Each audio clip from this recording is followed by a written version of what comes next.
Hello and welcome to a little summertime fun. We decided we had a long holiday weekend for some of us, so we were going to do a little rosé and sorbet soirée. Now what is that? It is rosé tasting, which I'll get to in a minute, and I have an ice cream maker. And I kind of forgot about it for a year or so, but I love making homemade ice creams and sorbets. So we're gonna have some food. I'm gonna walk through the food. We're gonna walk through how I set up the tasting. And then we're gonna pull out of my ever so small freezer that I've crammed an unimaginable amount of sorbet into and do my famous pour overs. We'll get to that in a minute, but get excited now. So I did a really simple food spread. You guys are gonna laugh at me, some of you, and go, yeah, Stacia, that's simple. Well, it's Stacia simple, okay? So I didn't do a lot of heavy food because this is more of like a wine tasting, a light afternoon thing, and I wanted to keep it fresh and summery. So I'm gonna walk you guys over to the food and show you what I've got going on. So I always like to have some nice fresh fruit and a cheese tray, but I did kind of my version of a crostini bar. So I took my favorite recipe from Garten of homemade ricotta. And by the way, this is the best version I've made. I switched up my balsamic. Amazing. I made homemade ricotta. And then I have several things that you can put on top of it. I have like a blistered down tomato and herb relish. I have various honeys and jellies. And then this is fresh cherries with balsamic vinegar and tarragon. And this is a blackberry puree.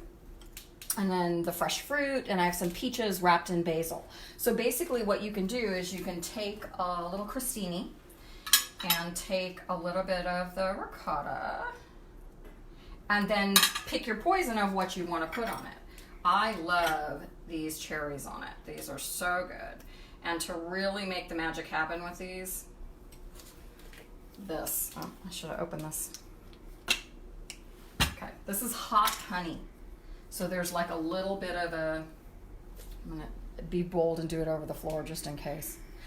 This is like an amazing bite. You want a bite? I'm gonna hand this off to someone. This is like one of my favorite summer things. But just the ricotta and the crispiness of the crostini. Here, do you want a napkin? Don't mind if I do. So you get the smoothness of the ricotta and the freshness of the fruit and then the herbs and a little bit of spice from the hot honey. But you can do it with anything you want. You can do meats, you can do vegetables, you can do a tapenade. It's a very easy way to do a little bit of a food setup for a party that feels good and can sit out in the summertime and doesn't go bad. I did throw in some items that are gluten-free. So have some things, if people are low carb or gluten-free or whatever, they can do. These crackers actually are, they're from Trader Joe's. They say Trader Joe's saves my life all the time.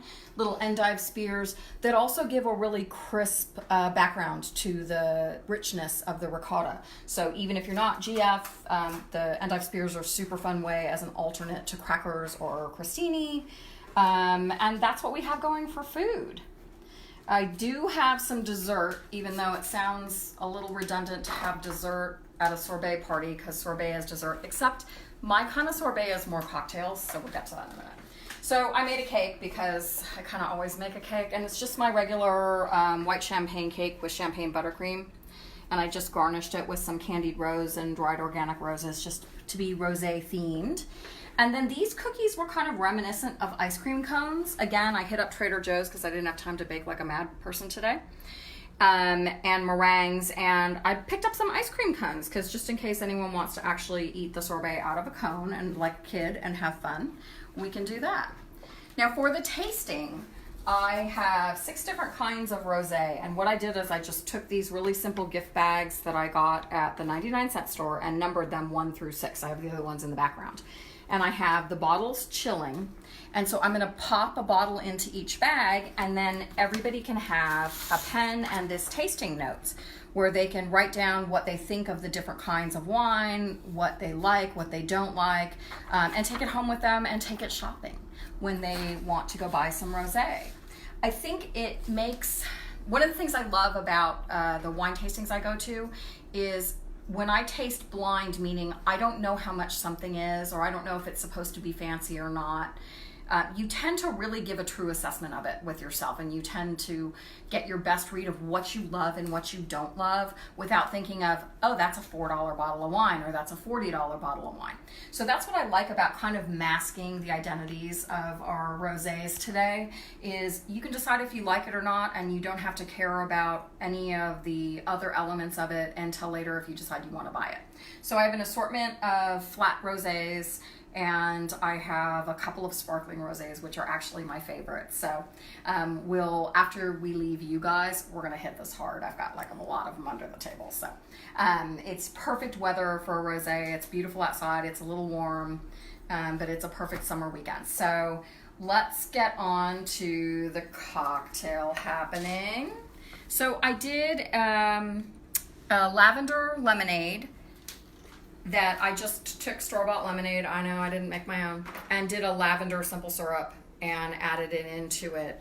There's actually a cocktail that I found that you use the lavender lemonade with. So it's like a lavender lemonade rosé spritz. So we're gonna try these because I think they looked fun. Where are my small cups? Oh, I don't know. All right. So I am just gonna take a little bit of ice.